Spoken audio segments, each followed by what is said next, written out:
Watu wa Mungu, ninapenda kumshukuru Mungu kwa ajili ya jioni hii nzuri, kwa sababu anaendelea kutupatia neema pamoja na uzima.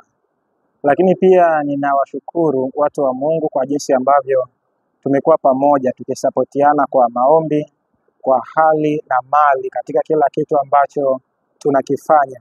Lengo ni kuihubiri Injili kwa ulimwengu wote, ili kwamba watu waweze kumfahamu Bwana na Mwokozi wetu Yesu Kristo.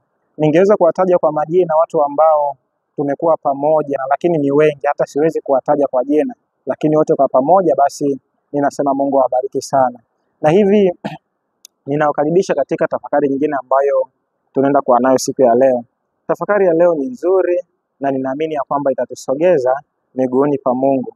Leo tunaenda kujifunza somo linalosema Shetani katika hekalu la Mungu, na hii itakuwa ni sehemu ya kwanza. Kwa neema ya Mungu wakati mwingine tutajifunza habari ya sehemu ya pili. Kabla hatujaenda tunaweza tukaomba. Baba na Mwokozi wetu, ninakushukuru kwa kuwa wewe ni mwema. Ninakusihi utuongoze katika somo hili ambalo tunaenda kujifunza, Shetani katika hekalu la Mungu. Neema yako yatosha, kaa pamoja nasi tangu mwanzo mpaka mwisho, katika jina la Yesu Kristo. Amina. Katika kitabu cha Wakorinto mahali fulani Paulo anaandika ya kwamba Shetani asije akatudanganya, kwa sababu hatukosi kuzijua hila zake. Always, mara zote Shetani anaoperate kwa hila na udanganyifu. Unaweza ukajiuliza Shetani ameingiaje katika hekalu la Mungu? Na nikwambie sio tu ameingia, ni kwamba hata wale waabudu waliopo katika hekalu la Mungu hawajui ya kwamba kuna ibilisi katikati yao. Kwenye somo la leo, kama ambavyo tunafahamu ya kwamba kweli ipo kwa ajili ya kutuweka huru. Mwokozi wetu alisema ya kwamba mtaifahamu kweli na hiyo kweli itaweka huru. Katika siku ya leo tunaenda kuifungua kweli, yani neno la Mungu, na kuufunua jinsi ambavyo Shetani ameingia katika hekalu la Mungu, na tunaenda kupeana mbinu za jinsi ya kumkataa Shetani. Katika Mwanzo sura ya 3 aya ya 15 neno la Mungu linasema hivi. Tumeshaiona mara kadhaa katika masomo yaliyotangulia, lakini nakwenda kuisoma kwa ajili ya faida ya msikilizaji. Neno la Mungu linasema hivi: nami nitaweka uadui kati yako na huyo mwanamke, na kati ya uzao wako na uzao wake, huo utakuponda kichwa na wewe utauponda kisigino. Hii ilikuwa ni kauli ya Mungu akimwambia joka, yani Shetani, mara baada ya uasi ambao umerekodiwa kwenye Mwanzo sura ya 3. Anasema ataweka uadui kati ya mwanamke na kati ya joka ambaye ni mwakilishi wa Shetani. Lakini pia anasema uadui huu hautaishia kuwa tu, utaendelea kuwa uadui kati ya wazao, yani wazaliwa watakaotoka kwa mwanamke na wazaliwa wa yule joka. Ni uadui ambao ungeendelea kuwa endelevu.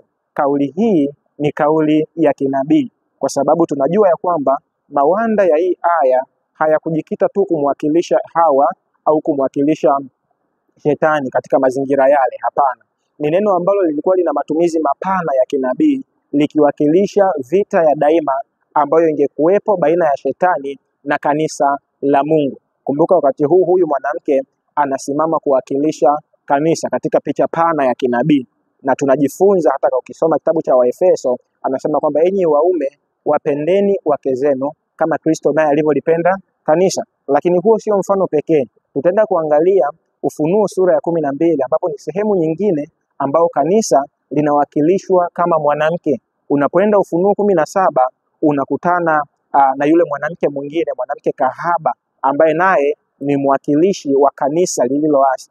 Kwa hiyo sio mara moja wala sio mara mbili Biblia imetumia neno mwanamke kumaanisha kanisa. Kwa hiyo katika picha pana ya kinabii ya Mwanzo sura ya 3 aya ya 15 tunaona uadui ambao ungekuwa wa daima kati ya kanisa la Mungu na Shetani. Sasa kutoka hapa katika Mwanzo sura ya 3, hapa katika mazingira ya Edeni, tunakuja kuona kwamba Adamu na Hawa wanatoka katika ile bustani ya Edeni. Hapa tunaenda kutafuta sasa uzao wa mwanamke na uzao wa joka. Jambo la kuzingatia ni kwamba uzao wa joka, yani uzao wa Shetani, ulionekana mapema zaidi ya uzao wa mwanamke. Na kumbuka hapa tunaposema uzao wa mwanamke, kimsingi tunawakilisha Bwana wetu Yesu Kristo, ambaye angekuwa ni Mungu incarnate, aliyevaa mwili wa binadamu, ashuke katika hii dunia ili aweze kupambana na Shetani na kumshinda. Kwa hiyo mara zote tutakapotaja uzao wa mwanamke katika ufafanuzi wa kwanza au katika maana ya kwanza utawakilisha Yesu Kristo, na uzao wa shetani ungewakilisha umati wote wa watu ambao wangekubali kutii mamlaka ya shetani, ambavyo shetani pia angewatumia katika namna moja au nyingine kwa ajili ya kufanya vita na Mungu katika hii dunia, kwa sababu mpaka wakati huu tayari dunia imegeuka kuwa uwanja wa vita kati ya shetani na kati ya Mungu, kati ya uzao wa shetani na uzao wa Mungu. Na hata unaposogea mbele katika Mwanzo sura ya 6 unaona pia anasema kwamba ikawa wanadamu walipoanza kuzidi usoni pa nchi na wana wa kike walizaliwa kwao, wana wa Mungu waliwaona hao binti za wanadamu ya kuwa ni wazuri, wakajitwalia wake wowote waliowachagua. Unaona tayari kuna mstari ulikuwa umechorwa hapa. Kulikuwa kuna wana wa Mungu na wana wa wanadamu ambao kimsingi walikuwa ni representatives, wawakilishi wa wale wana waovu. Kwa hiyo unaona uzao wa mwanamke, uzao wa shetani unaanza kuonekana mapema. Yaani ile mbegu ya uovu inaanza kuonekana mapema katika jamii ya wanadamu. Utakumbuka kisa cha Kaini na Abeli. Kaini akiwa mwakilishi wa uzao wa shetani kwa sababu alikubali kuwekwa chini ya mamlaka ya shetani licha ya kwamba alionywa kabla ya kufanya ile dhambi ambayo aliifanya. Wakati huo Abeli akiwa mwakilishi wa uzao wa Mungu. Kwa hiyo uzao wa shetani unaanza kuonekana taratibu na unaanza kufanya kazi taratibu katika kuijaza dunia uovu. Unapokuja kwenye Mwanzo sura ya 6 ambayo nimetoka kuisema, tayari dunia imejaa uovu kiasi kwamba Mungu anaamua kuiharibu dunia nzima kwa maji. Lakini unaposogea mbele tena mpaka katika Mwanzo sura ya 11 unaona ya kwamba hata baada ya wale ile familia ya watu 8 kutoka katika gharika, bado mbegu ya uovu ilikuwa imeshapandwa katika moyo wa mwanadamu. Wanatoka wale Shemu, Hamu na Jafet, wanatoka katika ile safina, lakini bado wazao wa hawa baba ambao ndio wazazi wa ulimwengu wa leo wanakuwa na mbegu ya uasi ndani yao. Na unapofika kwenye Mwanzo 11 wanakusanyana katika kufanya jambo ambalo ni kinyume na Mungu.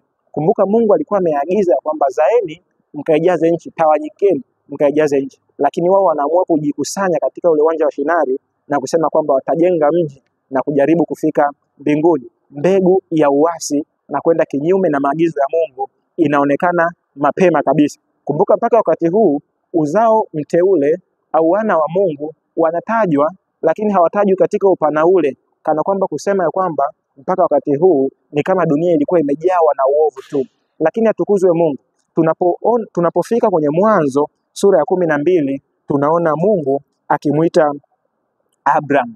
Abraham alikuwa ni miongoni mwa watoto wa wale baba watatu ambao walitoka katika ile hema ile safina, na yeye alitoka kwa Ham kama ninakumbuka vizuri. Kwa hiyo Mungu anamuita Abraham. Kitendo cha Mungu kumuita Abraham, Mungu anaanzisha mchakato ambao utakuja kutengeneza taifa ambalo kutokea kwenye hilo taifa ndipo uzao wa mwanamke utakuja kutokea. Anamuita Ibrahim.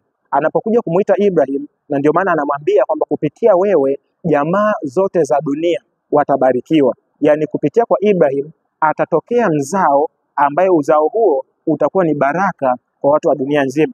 Kwa lugha rahisi ni kwamba Mungu anaanzisha rasmi ule mchakato wa kumtengeneza mzao wa mwanamke, kwa sababu tunafahamu hata Yesu mwenyewe alitokea kwenye lineage ya Ibrahim.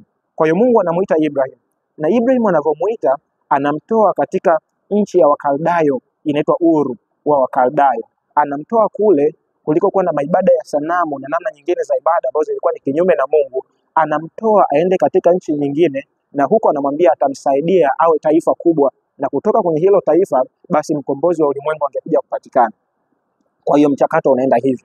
Ibrahimu anatoka anaenda nchi ya Kanani, kule anampata Isaka, Isaka anakuja anampata Yakobo, Yakobo anakuja anazaa wale watoto wa kiume 12, baadaye wanakuwa kundi kubwa la watu, baadaye wanakuja kushuka Misri na kule wanakaa miaka 430. Miaka 30 wakikaa kwa amani na miaka 400 iliyobaki wakikaa katika nchi ya utumwa.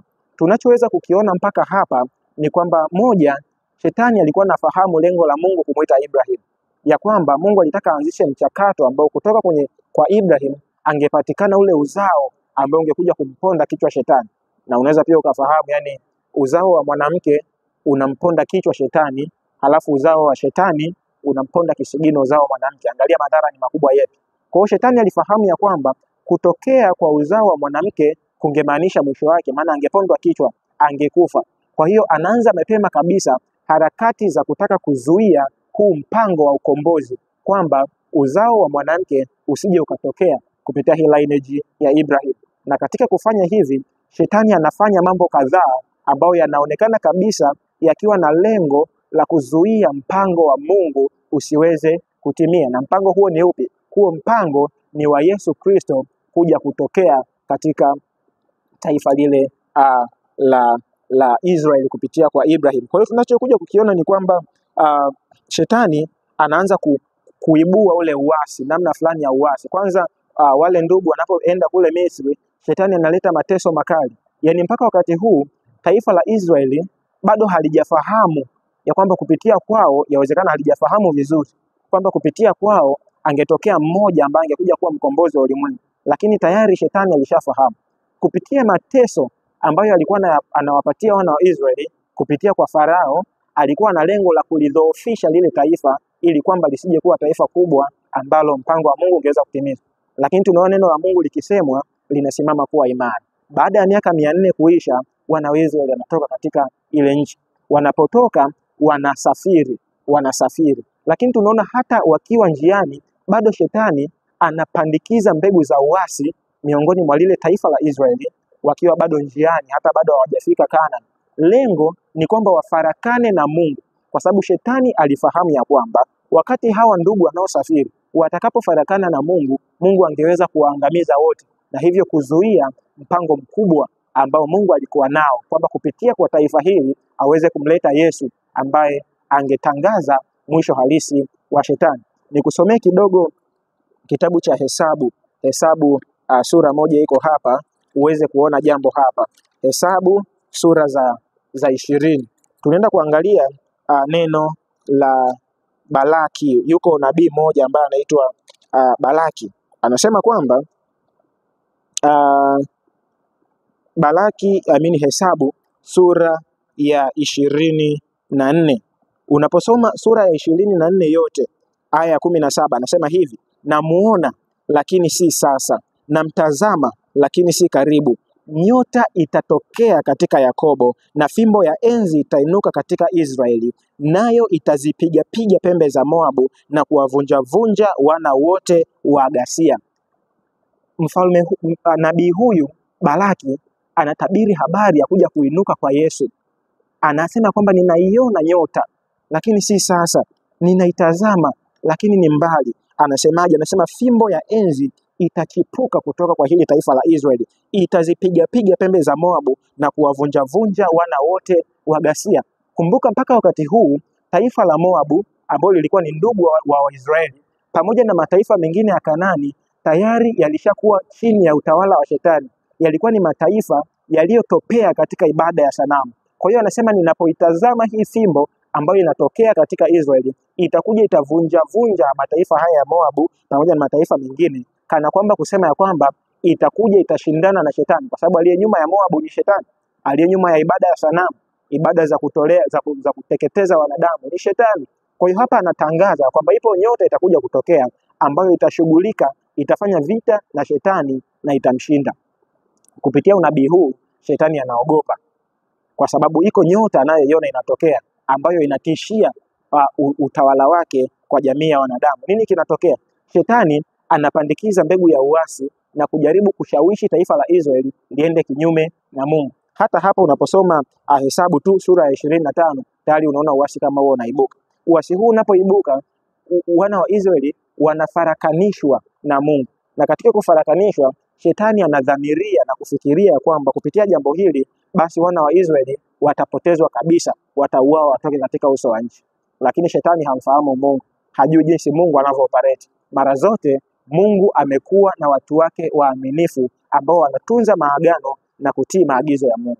Kwa hiyo Mungu bado alilionea rehema taifa la Israeli, kwa sababu Mungu naye alifahamu alikuwa na mpango mkuu kupitia hili taifa. Kwa hiyo miaka ikaenda, miaka ikasogea. Baadaye wana wa Israeli wanaingia katika nchi ya Kanaani baada ya ile miaka 40 kupitia kwa Yoshua na Caleb. Wanakuja kuingia katika ile nchi. Lakini hata wanapoingia wana wa Israeli wanakuwa na wafalme.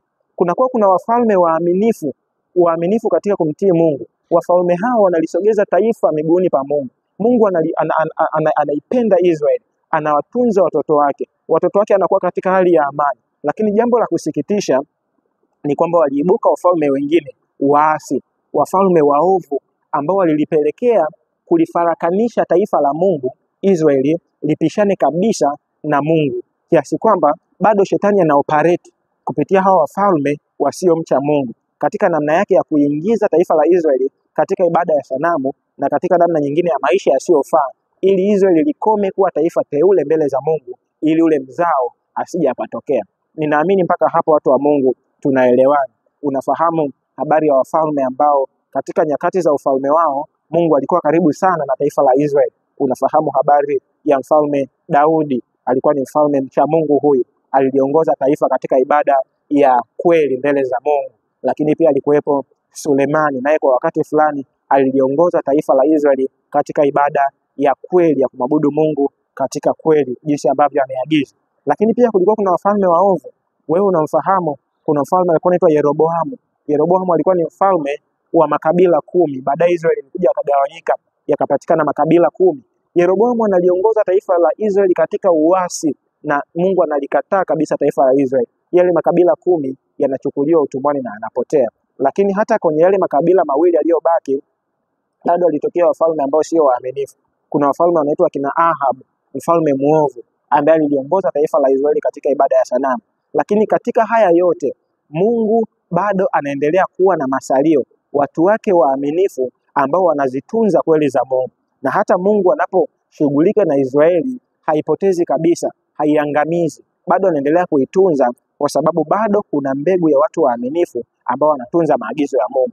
Kwa hivyo muda unasogea, nyakati za wafalme zinapita, Mungu anakuja kutuma manabii, nyakati za wanabii zinapita. Baadaye tunakuja kumuona nabii anaitwa Yohana Mbatizaji. Yohana Mbatizaji anakuja kutokea, anapomaliza kazi yake ule mzao wa mwanamke unatokea.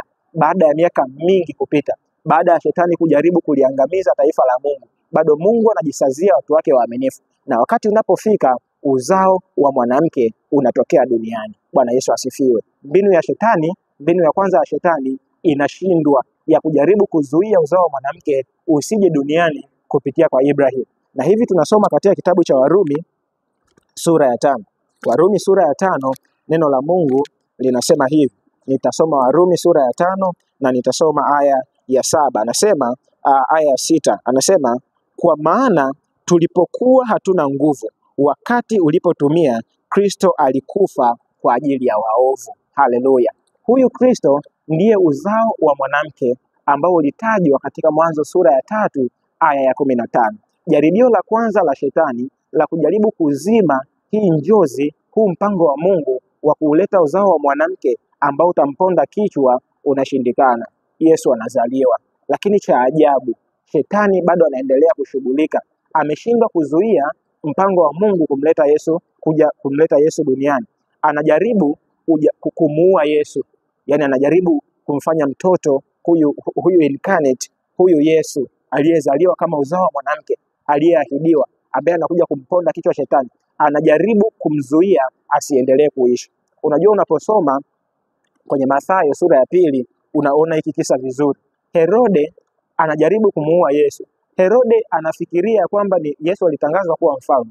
Herode anafikiria kwamba anamuua mtu ambaye labda anatishia nafasi yake kama mfalme. Lakini kumbe Herode anakuja kutumiwa na shetani kutaka kujaribu kumwangamiza Yesu. Na unajua Herode alikuwa ni mtawala, kiongozi ambaye alikuwa katika kofia ya Warumi. Tutaenda kujifunza vizuri juu ya habari ya hili tukio. Nitasoma kidogo aya ya 16. Anasema ndipo Herode alipoona ya kuwa amedhihakiwa na wale mamajusi, aliwaghadhibikia sana, akatuma watu akawaua watoto wote wanaume waliokuwako huko Bethlehemu na viungani mwake mote. Alisikia kwamba amezaliwa mtoto mwanamume. Ndipo sasa Herode anatuma askari, anaua watoto wote. Ni shetani anafanya kazi kupitia kwa huyu Herode katika kujaribu kumuua Yesu. Lakini Mungu ni mwaminifu. Mungu anamtoa agizo kwa Yosefu na Mariamu, wanakimbilia Misri, na hivyo Yesu anakuja kupona. Yesu anaishi, Yesu anakufa pale msalabani, na Yesu katika ule msalaba Yesu anapokufa msalabani siku ile ya Ijumaa saa 9, tangazo inatolewa, hukumu inapitishwa, maangamizo ya shetani yanakuwa jambo ambalo ni la hakika, ni la kutazamiwa zaidi kuliko hata matazamio ya kwamba jua litachomoza. Tunajua kwamba jua likizama basi litachomoza, tuna hakika ya kwamba litachomoza. Lakini kifo cha Yesu pale msalabani kiliweka uhakikisho wa shetani kuangamizwa kuliko hata uhakika tulionao ya kwamba jua litachomoza asubuhi linapozama jioni. Kwa hiyo shetani anashindwa katika hatua ya kwanza. Uzao wa mwanamke unatokea kupitia maisha, kifo na ufufuo wa Yesu. Shetani anatangaziwa hali yake ya kupotea kabisa, lakini bado shetani hakomi. Unajua, Yesu anapoondoka anaacha agizo kwa wanafunzi ya kwamba waendeleze pale alipoishia na kwamba angekuwa pamoja nao kupitia Roho Mtakatifu. Kwa hiyo anaacha kikundi kidogo cha watu hawa waamini, wasio na fedha, wasio na umaarufu, wasio na vyeo. Anawakabidhi jukumu takatifu la kuhakikisha ya kwamba wanaendeleza vita ya kupigana na shetani. Nikusomee kitabu cha Mathayo sura ya 28 aya ya 19 na aya 20. Neno la Mungu linasema hivi. Yesu kuanzia 18. Yesu akaja kwao baada ya kufufuka akawaambia, mamlaka yote mbinguni na duniani nimepewa mimi. Basi enendeni mkawafanye mataifa yote kuwa wanafunzi, mkiwabatiza kwa jina la Baba na Mwana na Roho Mtakatifu, mkiwafundisha kuyashika yale yote niliyowaamuru ninyi. Na tazama, mimi nipo pamoja nanyi siku zote hata ukamilifu wa dahari. Anawapatia agizo ya kwamba mna jukumu la kuendeleza pale mlipoishia.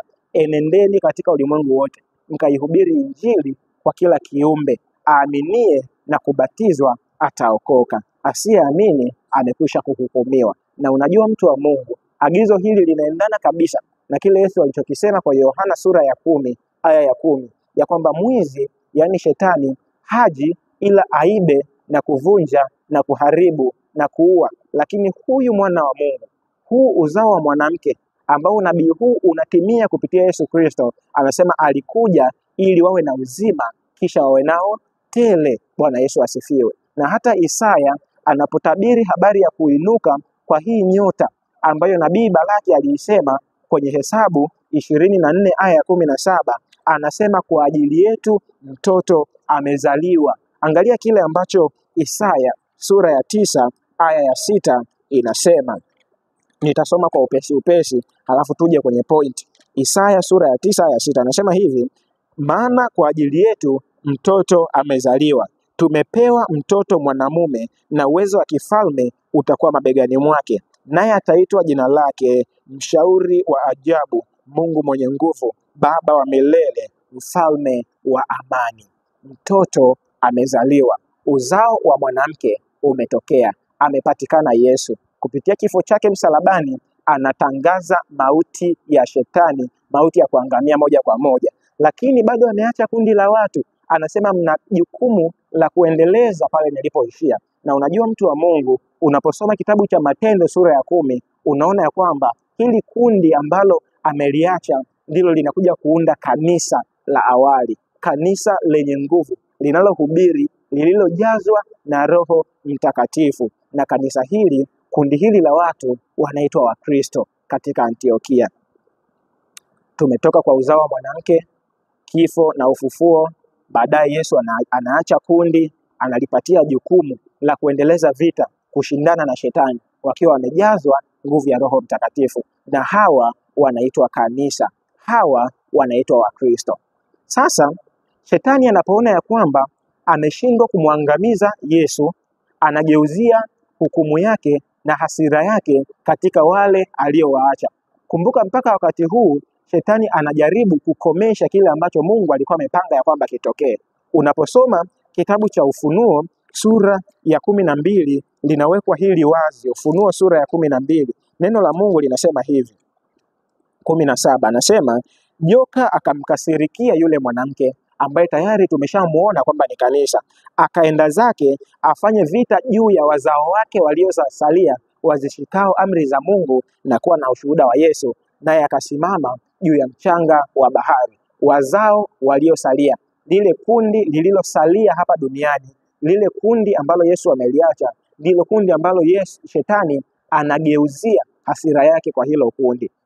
Na unajua mtu wa Mungu, hata ukisoma historia ya kanisa la awali katika kitabu cha Matendo, utaona kwamba wale mitume walipigwa, walifungwa magerezani, walinyang'anywa mali zao, walikimbizwa mji mpaka mji, kwa sababu Shetani alikuwa anafanya kazi kupitia viongozi wa dini na hata watawala wa kimataifa katika kujaribu kuzuia lile vuguvugu na ule uamsho mkuu na ile kazi kubwa ambayo Mungu alikuwa ameiweka kupitia hili kundi. Kwa hiyo Shetani anafanya vita vya waziwazi kupitia mateso kwa hawa watu wa Mungu ambao ni waaminifu. Na unajua neno la Mungu linasema hivi kwenye kitabu cha Waebrania sura ya 11 kuanzia ile aya ya 35. Anasema hivi, nitasoma kwa jina la Yesu. Anasema 35, lakini wengine waliumizwa vibaya kwa kuuawa, wasikubali ukombozi ili wapate ufufuo ulio bora. Wengine walijaribiwa kwa dhihaka na mapigo, naam, kwa mafungo na kwa kutiwa gerezani. Walipigwa kwa mawe, walikatwa kwa misumeno, walijaribiwa, waliuawa kwa upanga, walizunguka wakivaa ngozi za kondoo na ngozi za mbuzi, walikuwa wahitaji, wakiteswa, wakitendwa mabaya. Shetani analishambulia hili kundi dogo, akifikiri ya kwamba kupitia kulishambulia hili kundi dogo basi ataweza kuzima kabisa kile ambacho kilikuwa kimeanzishwa na Yesu. Lakini Shetani hakufahamu jambo hili. Wakati mtu mmoja mwaminifu alivyouawa kwa sababu ya uaminifu wake, watu mamia walijitokeza kujaza nafasi yake. Kwa hiyo badala ya kanisa kupungua, likawa linaongezeka. Watu wa Mungu wakawa wanaongezeka kanisani kila siku. Yaani mimi leo Shetani aniue kupitia kwa watawala au watu wengine wowote, halafu kwa sababu ya ushuhuda wa maisha yangu, watu wanaposikia kwamba mponzi ameuawa kwa sababu ya Ukristo wake, watu mamia, watu 100 wanahoji kwa nini ameuawa. Baadaye wanapokuja kufahamu kile ambacho nimeuawa nacho, basi wanashawishiwa, wanavutwa na kujiunga na Ukristo. Kwa hiyo mahali ambapo walitarajiwa kwamba mtu mmoja amepotea, watu 99 wanakuja kujaza nafasi yake. Shetani akaona hii hailipi. Yaani haiwezekani, hii vita ninayopigana hainipatii matokeo. Anaamua kupigana vita katika ufanisi zaidi. Katika kitabu hiki kinachoitwa Pambano Kuu yamerekodiwa maneno yafuatayo. Pambano Kuu katika ukurasa wa 9. Anasema nitasoma ukurasa wa 39 kwanza. Ukurasa wa 39 anasema hivi, kwa hiyo kwa kadiri mateso yalivyoendelea kuwepo, kanisa lilibaki kwa kiasi likiwa liko safi, kwa sababu waliokuwepo kanisani wakati huo walikuwa ni watu walionyooka, wenye usafi wa mafundisho. Na unajua maisha ya utakatifu na maisha ya unyoofu ya wale watu wa Mungu lilikuwa ni kemeo la daima kwa wale ambao waliendelea katika uovu. Kwa hiyo hawakujisikia amani, wakawashambulia watu wa Mungu. Lakini anasema kwamba adui mkuu sasa alijielekeza kupata kwa njia ya udanganyifu kile alichoshindwa kukipata kwa nguvu. Baada ya kuona ya kwamba mateso hayawatishi watu wa Mungu au kuwaangamiza kabisa, bali ukweli unazidi na kanisa la Mungu linazidi kukua, wakibatiza watu 3000, watu 5000 kwa siku, Shetani anaona hii njia hailipi. Nabii anasema ya kwamba kile ambacho Shetani alishindwa kukipata kwa njia ya mateso, anadhamiria kukipata kwa njia ya hila na udanganyifu. Na unajua anaendelea kusema hivi, mateso yalikoma na badala yake viliingizwa vishawishi vya hatari vya mafanikio ya muda na heshima ya kidunia. Yaani aliacha kulitesa kanisa la Mungu. Mioto ikazimu, watu wa Mungu wakawa hawachomwi. Mateso katika aina zake zote yamekoma. Halafu jambo la hatari kabisa linakuja kutokea. Anasema sasa kanisa lilikuwa katika hatari ya kutisha. Gereza, maumivu, moto na upanga vilikuwa baraka ukilinganisha na mwelekeo huu. Baadhi ya Wakristo walisimama imara wakisema kuwa wasingekubali kulegeza masharti. Baadhi yao waliunga mkono wazo la kulegeza masharti na kurekebisha baadhi ya vipengele vya imani yao na kuungana waliokubali sehemu tu ya Ukristo. Unajua ni strategy gani shetani aliitumia? Shetani anaamua kutengeneza kundi la watu waongofu bandia. Yaani mpagani anakiri ya kwamba ameupokea Ukristo wakati ambapo hajakubali kanuni zote za Ukristo. Kwa hiyo mpagani anavaa vazi la Kikristo, anaingia kanisani na ni mtu mwenye ushawishi. Anapoingia kanisani bado hajaongoka kikamilifu. Kanisa na ulimwengu vinakuja kupatana. Kanisa linashusha viwango vile vya ukweli na kuwapokea wapagani. Yaani wapagani wapo na uongo wao na udanganyifu wao. Wakristo wapo na zile kanuni za kiroho, kanuni imara ambazo zililitegemeza kanisa katika mazingira ya usafi kwa muda huo wote. Kanuni hizi zinapunguzwa ili kutengeneza namna fulani ya makubaliano kati ya kanisa na ulimwengu. Na unajua hili lilifanyika katika karne ya 14. Tutaenda kuliona vizuri katika upana wake. Muungano huu unaokuja kutokea kati ya kanisa na ulimwengu, lakini muungano ambao umepatikana kwa kanisa kushusha baadhi ya viwango vya kanuni za ukweli, vinafanya shetani aingize ushawishi wake katika kanisa. Na unajua hali hii inakuwa ni hali ya hatari. Ukristo unapata wafuasi wengi. Ukristo unakuja ukatokea umependwa na mamia na maelfu ya wakazi wa ulimwenguni. Kwa nini sasa umependwa? Ni kwa sababu baadhi ya kanuni ambazo ziliwakereketa wapagani, zilizowakera na kuamsha hali yao ya hisia ya chuki, zimezuiwa, zimefungiwa nje. Kanisa limepoa, wapagani wamelipenda. Shetani ameingiza mvuto wake katika kanisa, na hali hii ya kanisa inakuwa ni hatari, yani kiasi kwamba ule moto na ule upanga na yale mateso yote ambayo tumekwisha kuyaona yanakuwa ni baraka ukilinganisha na hiki ambacho kinatokea hapa. Hali ya hatari kabisa inalikumba kanisa. Na unajua hata mitume waliliona hili. Mtume Paulo akiwaandikia Wathesalonike anaandika yafuatayo katika Wathesalonike wa pili sura ya 2. Mtume Paulo analionya kanisa, anasema hivi, Wathesalonike wa pili sura ya 2, anasema hivi katika aya ya 7, anasema maana ile siri ya kuasi hivi sasa inatenda kazi, lakini yuko azuiaye sasa hata atakapoondolewa. Ukianza sura ya 3 aya ya 3 anasema hivi, mtu awaye yote asiwadanganye kwa njia yoyote, maana haiji usipokuja kwanza ule ukengeufu, hali ya kanisa kukengeuka kutoka katika kweli, akafunuliwa yule mtu wa kuasi, mwana wa uharibifu, yule mpingamizi, ajiinuaye nafsi yake juu ya kila kiitwacho Mungu ama kuabudiwa, hata yeye mwenyewe kuketi katika hekalu la Mungu, akijionyesha nafsi yake kana kwamba yeye ndiye Mungu. Shetani anakuja kuketi katika hekalu la Mungu. Watu wa Mungu wamedanganyika kiasi kwamba yeye mwenyewe anajionyesha kana kwamba ni Mungu. Shetani anaingia katika kanisa. Hatari kubwa inatokea. Na unajua shetani anapataje nafasi ya kuingia? Ni kupitia kanisa la Mungu lililokuwa safi na takatifu, kushusha chini baadhi ya viwango vya kiimani ili kuweza kuwavutia wapagani. Akiongea na Timotheo, Paulo huyu anamwambia hivi Timotheo, katika Timotheo wa kwanza sura ya 6 aya ya 3, anasema mtu awaye yote akifundisha elimu nyingine, wala hayakubali maneno yenye uzima wa Bwana wetu Yesu Kristo, wala mafundisho yapatanayo na utauwa, amejivuna.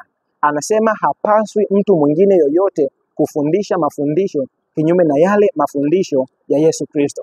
Na unajua upagani unapoingia katika kanisa la Mungu katika nyakati zile za awali, mafundisho mapotovu yanakuja kuingia kanisani. Nitaenda kukuonesha baadhi ya mafundisho mapotovu ambayo yaliingia kanisani. Lakini Paulo alionya, akasema kwamba jambo hili halipaswi kufanyika katika kanisa la watu wa Mungu. Lakini hata hivyo anakuja kuwaambia, anawafunulia siri ya kwamba yupo mwana wa kuasi anayefanya kazi yake akiwa katika vazi la Ukristo, lakini kumbe sio Mkristo, ni shetani, na kwamba mnapaswa kumkataa. Na unajua hata anapowaandikia Wagalatia kwenye ile Wagalatia sura ya kwanza aya ya 6 mpaka ya 9, anaongea maneno haya. Labda ni yasome. Wagalatia sura ya kwanza aya ya 6 mpaka ya 9, anasema hivi, na staajabu kwa kuwa mnamwacha upesi hivi yeye aliyewaita katika neema ya Kristo na kugeukia injili ya namna nyingine. Katika wakati huu kanisa la Mungu liliacha injili ya kweli ya Kikristo na kugeukia injili ya namna nyingine, injili isiyookoa. Anasema hivi kwenye aya ya 7, wala si nyingine, lakini wapo watu wanaowataabisha na kutaka kuigeuza injili ya Kristo. Kulikuwa na hatari ya kupatikana kwa watu mawakala wa shetani ambao wangekuja kuigeuza injili ya Kristo. Anasema, lakini ijapokuwa sisi au malaika wa mbinguni atawahubiri ninyi injili yoyote isipokuwa hiyo tuliyoihubiri, na alaaniwe. Na hata ukisoma aya ya 9 anatangaza tena anatangaza laana kwa yoyote ambaye angehubiri injili kinyume na ile injili ya kweli iliyohubiriwa na mitume. Lakini jambo la ajabu linakuja kutokea. Watu wa Mungu wanaasi. Kanisa la Mungu linatoka katika ule ukweli na usafi wa kimafundisho na linaingia katika uasi. Sasa twende kidogo tuone jinsi ambavyo mambo yalikuwa yameendelea. Katika historia tunafundishwa katika historia ya kwamba kwenye karne ya 4 ndipo uasi huu, hali hii ya mapatano kati ya kanisa na ulimwengu ilifanyika kwa viwango vikubwa sana. Kumbuka mitume walihubiri injili mpaka Rumi, na kule Rumi kulikuwa kuna kanisa la Mungu. Kumbuka hata mtume Petro pia alitesewa kule, Paulo aliuawa kule Rumi. Sasa ilifikia wakati kanisa la kule Rumi ndilo kanisa la kwanza la Kikristo kuasi na kusambaza uasi kwenye makanisa mengine. Katika mwaka wa 321 mfalme mmoja mpagani wa Rumi aliyekuwa anaitwa Konstantino, yeye alibatizwa na kuingia katika Ukristo. Lakini lengo lake hasa la kubatizwa na kuingia katika Ukristo halikuwa uongofu kamili, ila ilikuwa ni kuweza kuwawini au kuiwini jumuiya ya Kikristo pia ili kuimarisha ufalme wake. Sasa mfalme huyo wa kipagani alipoongoka na kubatizwa, na pia alibatizwa ubatizo wa kunyunyiziwa, wakifikiria kwamba mfalme hapaswi kuzamishwa kwenye maji. Mfalme anapokuja kuingia kanisani kwa Ukristo wake bandia kwenye mwaka wa 321 baada ya Kristo, wapagani wengine wengi wanaingia kanisani pia. Lakini wapagani hawa hawajamfahamu vizuri Kristo. Matokeo yake wanaingia na zile sanamu ambazo wamezitoa kule. Yaani wanaingia na sanamu ambazo walikuwa wanaziabudu kule kwanza. Kwa nini? Kwa sababu hawajafahamu vizuri Ukristo na principles ambazo zimeshikilia imani ya Kikristo. Kwa hiyo Konstantino anaingia kanisani, lakini haingii peke yake, anaingia pamoja na wapagani wenzie wanaoingia katika Ukristo wakidhani ya kwamba wameongoka, kumbe uongofu wao ni nusu-nusu. Ila hawaingii peke yao, wanaingia pamoja na tamaduni na kawaida zingine za kidini walizokuwa wanazifanya huko katika upagani wao, na zinaingia katika kanisa. Twende tuone baadhi ya tamaduni za kipagani ambazo ziliingia kanisani kwa jina la Ukristo, na hivyo kuuchafua kabisa Ukristo na kufanya sura ya Ukristo ibadilike kiasi kwamba tuna Ukristo ambao unaonekana katika siku hizi za leo. Kwa hiyo mpaka sasa tumeona jinsi ambavyo shetani kwa namna ya hila anaingia katika kanisa la Mungu kupitia ushawishi wa wale watu wenye vyeo wanaoingia kanisani wakionekana kwa nje kana kwamba ni watu walioongoka na wanaompenda Kristo, kumbe ndani wamebeba agenda zao ovu na ni watu ambao hawajamfahamu Kristo. Mfano tunauona kwa Konstantino. Anabatizwa mfalme huyo mpagani wa Kirumi, anaingia kanisani. Lakini anapoingia kanisani, kwa sababu ya nafasi yake kama mfalme, anavuta wapagani wenzie wengi kuingia kanisani. Lakini jambo la ajabu na jambo la kusikitisha ni kwamba moja, Wakristo wanakubaliana na hili jambo. Wanafahamu ya kwamba ameingia mfalme ambaye kimsingi hajamfahamu vizuri Kristo, lakini bado anamkubali katika kanisa, inawezekana kwa nafasi yake kama mfalme. Lakini pia anaingia na kundi jingine la wapagani ambao hawana uongofu, hawamfahamu Kristo, lakini nao wanaingia kanisani. Matokeo yake wanakuja kuleta kawaida za kidini na mifumo yao ya kipagani inakuja kuingia kanisani. Kupitia muungano huu usiostahili kati ya kanisa takatifu la Mungu ambao lilidumisha utakatifu kwa mateso na mapigo mengi, ambao ile kweli ilitunzwa kwa gharama ya damu ya wafia dini, ukweli huu baadaye unashushwa chini. Viwango vya Ukristo vinashushwa chini ili Ukristo upatane na upagani. Upagani na Ukristo vinafungamana, vinatengeneza kanisa. Lakini kanisa hili ni dhaifu na mpaka wakati huu tayari limeshapishana na Mungu. Lakini jambo la kufurahisha ni kwamba bado unakuwa na watu waaminifu ambao wanapinga muungano huu sio sawa, na baadaye wanatoka ili wapate nafasi ya kuishi ule Ukristo katika hali ya usafi ule ambao ulirithiwa na mitume. Sasa tumemtaja mfalme Konstantino. Mfalme Konstantino alikuwa ni mfalme wa tawala ya Rumi, na tumejifunza katika masomo yaliyopita juu ya habari ya zile kawaida nne, zile falme nne ambazo zilitawala dunia. Tunafahamu ya kwamba Warumi walipewa madaraka yao na Wayunani, Wagiriki. Wagiriki walichukua madaraka yao kutoka kwa Wamedi na Waajemi. Wamedi na Waajemi walichukua madaraka yao ya wapi? Kutoka kwa Babeli. Babeli alichukua wapi? Kutoka kwa shetani mwenyewe. Kwa hiyo tunaona kitendo cha mfalme Konstantino kuingia katika kanisa la Kristo, kwa lugha rahisi ni shetani mwenyewe kuingia katika kanisa, kwa sababu ni Mrumi huyu, na Mrumi ametoka kwa Wayunani waliotoka kwa Wamedi na Waajemi, waliotoka kwa Babeli, waliotoka kwa shetani mwenyewe. Kwa hiyo mvuto wake unakuja kutumika katika kulipeleka kanisa katika uasi wa kutisha. Na tunaposoma kitabu cha Ufunuo sura ya 13, sehemu ya pili ya hili somo tutagusia Ufunuo sura ya 13, lakini kwa sasa hivi nataka tusome kwa sehemu juu ya habari ya uzao wa joka. Tumejifunza habari ya uzao wa mwanamke yani Yesu Kristo, na baadaye kanisa. Tunakuja kujifunza habari ya uzao wa joka, uzao ambao unakuja kutokea katika mnyama wa Ufunuo sura ya 13. Na hapa nitasoma aya ya kwanza na ya pili, Ufunuo 13. Neno la Mungu linasema, kisha nikaona mnyama akitoka katika bahari, mwenye pembe 10 na vichwa 7, na juu ya pembe zake ana vilemba 10, na juu ya vichwa vyake majina ya makufuru. Na yule mnyama niliyemuona alikuwa mfano wa chui, na miguu yake ilikuwa kama miguu ya dubu, na kinywa chake kama kinywa cha simba. Yule joka akampa kiti chake cha enzi na nguvu na uwezo mwingi. Tunafahamu ya kwamba huyu mnyama anayetajwa hapa ni upapa. Tumeshajifunza huko nyuma, tunafahamu vizuri. Kama hujafahamu bado, somo liko hapo, nitaweka linki kwenye description. Nenda uliangalie ili usikilize vizuri unabii jinsi unavyofanya kazi. Lakini maana yake tunakuja kuona sasa upapa unapewa madaraka kutoka kwa Rumi. Hapa anasema kwamba huyu mnyama, Rumi unawakilishwa na mnyama, anasema akampa yule mnyama, yule joka ambaye ni Rumi, anampatia mamlaka mnyama ambaye ni mwakilishi wa upapa, kiti chake cha enzi na nguvu na mamlaka mengi. Unaniuliza hili litokea wapi? Katika mwaka wa 330 huyu mfalme Konstantino tuliyemuona anahamisha makao yake kutoka pale Rumi, anapeleka Konstantinopo.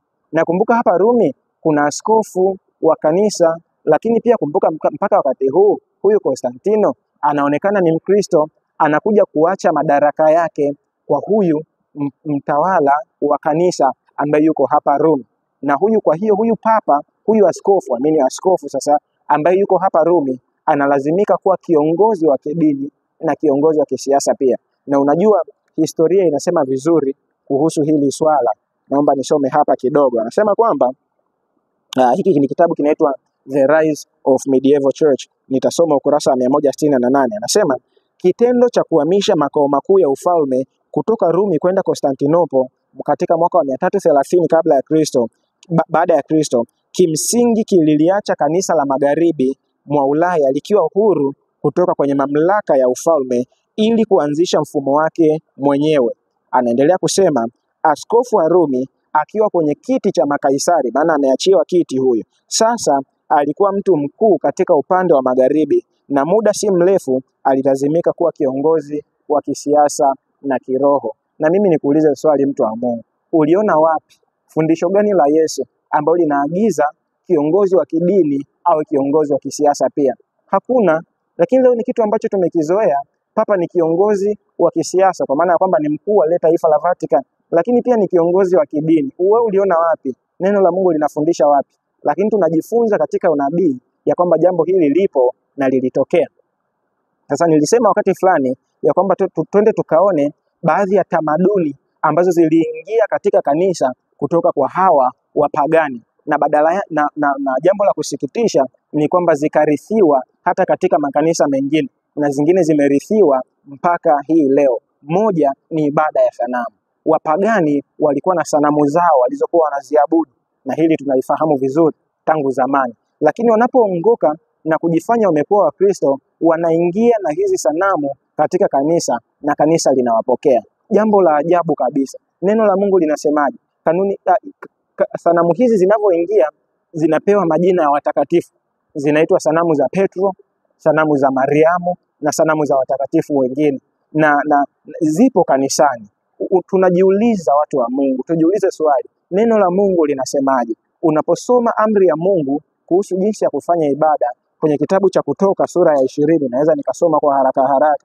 Amri ya kwanza kabisa inasema msijifanyie sanamu. Yani msijifanyie, labda nisome hapa, anasema usijifanyie sanamu ya kuchonga mfano wa kitu chochote kilichopo juu mbinguni, wala kilichoko chini duniani, na wala kilichopo majini chini ya dunia. Kuna wengine ukiwahoji hili swali wanasema kwamba zipo kanisani lakini hatuziabudu. Fine. Nyinyi mnafahamu ya kwamba zipo nyakati ambazo huwa watu wanapigia magoti hizi sanamu na kuzitolea maombi. Hilo sina mashaka ya kwamba mnafahamu, licha ya kwamba wanadanganya au umedanganywa kwamba hamziabudu. Lakini kuulize, unafanya nini pale mbele ya sanamu ya yule anaitwa Mariamu? Unapiga magoti kumuomba nini? Au ina maana gani hata kumuomba Mariamu kwamba atuombee kwa Baba? Neno la Mungu liko wazi ya kwamba mtu akifanya dhambi tunaye muombezi kwa Baba, Yesu Kristo mwenye haki. Sio Mariamu mwenye jukumu la kukuombea, sio Petro, wala sio mtakatifu yoyote ana jukumu la kukuwakilisha wewe mbele za Mungu. Ni Kristo na Kristo peke yake. Lakini sasa tunaona zipo sanamu kanisani. Kanuni ya kwanza, agizo la kwanza la Mungu ni kwamba ni marufuku kufanya sanamu. Ndipo marufuku ya pili inakuwa kwamba msivisujudie wala kuvitumikia. Kwa hiyo kwanza, hata kuwa na sanamu ni kosa mbele za Mungu, lakini pili, kuvitumikia au kuvisujudia ni kosa mbele za Mungu. Tuulizane, sanamu zinafanya nini katika makanisa yanayoitwa ya Kikristo leo? Unaweza ukaona ni udanganyifu ambao umeingia na umezoeleka, ni kawaida ya kipagani iliyoingia kanisani. Ni uovu ambao unapaswa ukemewe, kwa sababu Mungu hafanyi kazi katika namna hiyo. Na hili pia unaweza kujifunza. Nenda kaangalia katekisimu yako. Najua tunajifunza habari ya jinsi ambavyo shetani ameoperate kupitia kanisa ya Roman Catholic kwa mamia ya miaka. Nenda kaangalia katika katekisimu. Hutaona kanuni au amri inayokataza ibada ya sanamu. Hutaiona. Wameitoa, mtu wa Mungu, haipo kwenye katekisimu yako. Ninyi mliopitia mafundisho mnafahamu. Lakini ukitoa ile amri inayokataza ibada ya sanamu, zinabaki 9.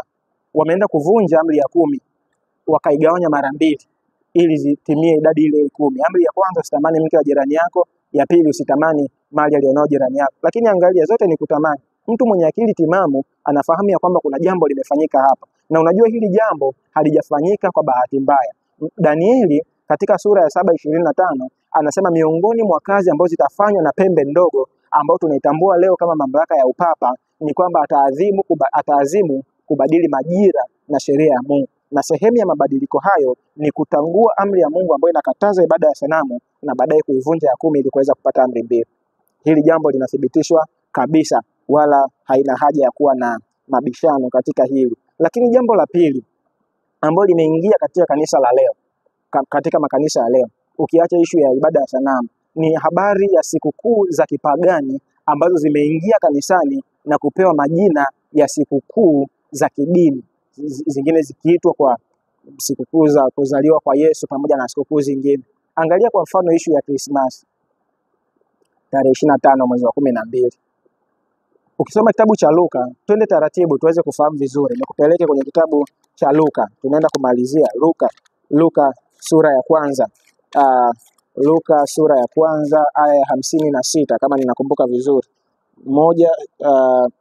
Luka sura ya kwanza aya ya aya ngapi hapa? Aya 26. Anasema hivi: mwezi wa 6 malaika Gabrieli alitumwa na Mungu kwenda mpaka mji wa Galilaya jina lake Nazareti. Yaani malaika Gabrieli anaagizwa na Mungu aende kwa Mariamu mwezi wa 6. Ukihesabu miezi 9 Yesu hakuzaliwa njiti. Ukihesabu miezi 9 kutoka mwezi wa 6 unapata mwezi wa 3. Kwa hiyo Krismasi kwa kalenda ya Kiyahudi mlipaswa kusherehekea mwezi wa 3 wa kila mwaka. Lakini kama hiyo haitoshi, mwezi wa kwanza katika kalenda ya Kiyahudi ni sawa sana mwezi wa 3 kuelekea mwezi wa 4 katika kalenda ya Gregory ambayo tunaitumia hivi leo. Kwa hiyo hata ukihesabu, kwa hiyo mwezi wa 6 itakuja kukuleta karibu mwezi wa 9 huko kuelekea mwezi wa 10. Kwa hiyo bado mwezi wa 12 tarehe 25 mwezi wa 12 sio siku ambayo Yesu alizaliwa kwa logic, kwa kufuata kalenda ya Kiyahudi na hata kalenda yetu ya leo. Utaniuliza, tarehe 25 mwezi wa 12 imetoka wapi basi? Wanahistoria wanafahamu kabisa ya kwamba tarehe 25 mwezi wa 12 ilishakuwa imeadhimishwa mamia ya miaka kabla Yesu hajazaliwa kwenye hii dunia. Hundreds of years kabla Yesu hajazaliwa katika hii dunia. Katika kitabu hiki tunajifunza hivi kuhusu historia ya Christmas, kwamba katika mataifa yale ya Ulaya ilionekana kwamba ule mwezi wa 12 jua lilikuwa linazidi kwenda mbali na kwamba siku zilikuwa zinazidi kuwa fupi. Yaani jua linakwenda mbali, siku zinakuwa fupi. Kunakuwa kuna mabarafu na mambo kama hayo. Sasa katika mazingira haya, wapagani hawa, kumbuka walikuwa wanaabudu jua, baadhi walifikiria kwamba jua lingepotea kabisa na wakaanza kulitolea sadaka. Walipokuwa wanaendelea kutoa sadaka, kuanzia tarehe 25 jua lilionekana linasogea, kwamba limerudi, limesikia zile sadaka ambazo walikuwa wanazitoa. Wakaamua kuita hii siku ya kuzaliwa kwa jua. Siku ya kuzaliwa kwa jua. Sasa mpagani huyu ambaye analiheshimu sana jua kama Mungu mkuu, na ambaye ana siku maalum tarehe 25 Disemba kwa ajili ya kuadhimisha siku ya kuzaliwa kwa jua, anabadilika na kuwa Mkristo. Kupitia ushawishi wake wanaichukua hii tarehe 25 wanaiweka katika kanisa la Mungu, alafu inaitwa siku ya kuzaliwa Yesu Kristo. Angalia mambo ya ajabu haya ambayo yanafanyika katika kanisa la awali. Ni uovu wa kutisha. Wapagani wanakuja kulivuruga kanisa la Mungu. Lakini tunafahamu aliyepo nyuma ya huu mpango mkakati ni Shetani. Na karibu Wakristo wote leo wanaabudu tarehe 25 mwezi wa 12 wanasherehekea kama siku ya kuzaliwa Bwana. Lakini iko wazi kwamba hii ni siku ya kipagani, sherehe ya kumwabudu Mungu jua. Kwa lugha rahisi, Wakristo ambao wanasherehekea tarehe 25 mwezi wa 12 kama ibada, siku maalum ya kuzaliwa kwa mwana, kimsingi wanaadhimisha ni waabudu sanamu hawa, wanaabudu jua kwa sababu ilikuwa ni siku ya jua kuzaliwa. Hebu angalia. Daktari huyu anaitwa Gilbert Murray anasema dini ya Mithra ilikubalika sana kwamba iliweza kuingiza ndani ya ulimwengu wa Kikristo ibada yake ya Jumapili mahali pa Sabato, ili tutakuja kuliona kwenye somo linalofuata, na siku ya kuzaliwa kwa jua tarehe 25 Disemba kama siku ya kuzaliwa kwa Yesu. Kitabu hiki kinaitwa The History of Christianity in the Light of Modern Knowledge, ukurasa wa 73 na ukurasa wa 74. Hiyo ni Christmas. Tuje Pasaka. Ninajua watu sio muda mrefu mtaenda kusherehekea Pasaka, mnaita Easter. Lakini mnafahamu ilitokea wapi Easter? Unajua yule sungura anamaanisha nini kwenye hiyo sikukuu ya Easter ya Pasaka, au yale mayai yanamaanisha nini? Ninasema hivi kwa sababu unafahamu kwenye siku ya Pasaka mojawapo ya vielelezo ambao huwa vinakuwa pale kanisani kwako ni ile alama ya sungura pamoja na mayai. Ngoja nikwambie mtu wa Mungu, inawezekana ulikuwa ufahamu hili ili upone utakapofahamu. Kwa mfuatiliaji mzuri anajua kwamba Pasaka huwa inaangukia ile yani mwaka mmoja mpaka mwaka mwingine. Pasaka huwa zinapishana majuma 5 na huwa inakuwa katika majira ya kuchipua, katika kipindi kile cha equinox ambapo mchana na usiku vinakuwa sawa. Sasa ambacho hukuwa umekifahamu ni kwamba Pasaka imelink moja kwa moja na mfumo wa mwenendo wa mwezi na nyota huko juu. Kwa hiyo mtu anayeabudu Pasaka kimsingi anaabudu jeshi la mbinguni. Lakini kama hiyo haitoshi, ngoja nikwambie kitu. Hii siku na yenyewe ilikuwepo kwa wapagani miaka mingi tu kabla hata Yesu hajazaliwa duniani. Leo tunaadhimisha Pasaka kwamba Yesu amefufuka na mambo kama hayo. Anasema kwamba wapagani wa zamani walitambua kitu kuwa kila kitu kilionekana kuwa na maisha mapya mwanzoni mwa majira ya kuchipua. Kumbuka wenzetu walikuwa na misimu ambayo inamwagika barafu. Ile barafu ilipokuwa inatoka uliingia msimu wa kuchipua, msimu ambao mimea ilichipua na maua yakatokea. Muda mfupi mara tu baada ya jua kuvuka equinox, yani kile kipindi ambacho mchana na usiku ni sawasawa. Kwa hiyo walianzisha siku maalum ambayo ili kumwadhimisha Mungu mke wa uzazi. Yani ile hali ya vitu kutokea katika upya, walitenga siku wakaadhimisha siku maalum kwa ajili ya kuadhimisha Mungu mke wa uzazi, yani kumpa heshima kwamba ni yeye aliyeleta ile hali ya vitu kuwa vipya. Na unajua Mungu huyu aliitwa Ishtar, ambaye kutoka kwa huyu Mungu Ishtar leo mna jina lenu linaloitwa Easter. Angalia hata Pasaka ya Biblia inaitwa Passover, lakini Pasaka ya Wakristo wa leo inaitwa Easter. Ilitoka wapi? Ni kutoka kwa huyu Mungu mke wa uzazi wa pagani aliyekuwa anaitwa Ishtar, na mojawapo ya icon elementi za uzazi ambazo wapagani walikuwa wanazitumia ni sungura, kwa sababu waliamini sungura alikuwa na uzazi mwingi na wa mara kwa mara, kwa alikuwa ni ishara ya uzazi. Lakini pia yale mayai yalikuwa ni ishara ya maisha mapya, life. Wakachukua hii siku inayoitwa siku ya kumwabudu huyu mungu mke wa uzazi anaitwa Ishtar, ikaingizwa kanisani ikaitwa Easter, na Wakristo wa leo wanasherehekea Easter wakisema ya kwamba wanasherehekea hiyo Pasaka. Mtu wa Mungu ni ibada ya sanamu. Lakini kwa nini tunafundisha haya? Ni kwamba uweze kufahamu neno la Mungu linasema kwamba wapo watu ambao hawafahamu, walikuwa wanashika tu haya mambo bila kufahamu. Lakini unapoyajua, ni kusihi kwa neema ya Mungu, omba Roho Mtakatifu akuongoze kufanya badiliko. Mwisho kabisa tuweze kusoma kitabu cha Ufunuo 18 aya ya 4. Neno la Mungu linasema hivi: kisha nikasikia sauti nyingine kutoka mbinguni ikisema, tokeni kwake enyi watu wangu, msishiriki dhambi zake wala kupokea mapigo yake.